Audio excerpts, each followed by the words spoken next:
میں اس شخص کو نہیں جانتا، لیکن اس نے جو بات کی ہے قابل غور ہے۔ آپ سے درخواست ہے کہ چند منٹ نکال کر یہ ویڈیو مکمل دیکھیں۔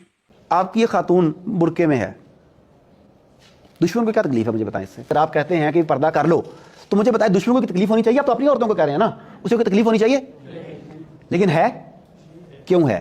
اس عورت کے چہرے سے یہ نقاب جب اترتا ہے تو $100 ارب کی فیشن انڈسٹری جنم لیتی ہے۔ لپسٹک لگنی ہے، بیس لگنی ہے، وہ جو اتنی ساری چیزیں ہیں ان کے میک اپ کے سامان کی کہ ہم ساری زندگی نام نہیں یاد کر سکتے ان کے۔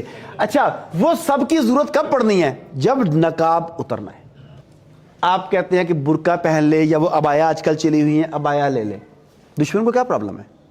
بھائی اگر عبایا اترے گا تو جو گارمنٹس کی فیشن برانڈز چلتے ہیں بڑے بڑے، جن میں 20-20 ہزار کا سوٹ ہے، 30-30 ہزار کا سوٹ ہے، وہ دکھانے کے لیے کیا ضروری ہے کہ میں نے کیا پہنا ہوا ہے؟ اس فیشن کی دوڑ میں آنے کے لیے، خاص طرح کے کپڑے پہننے کے لیے کیا ضروری ہے؟ برقع اتارنا پڑے گا۔ انہیں مسئلہ اس چیز سے ہے، یہ سرمایہ دارانہ نظام کو روک دیتا ہے۔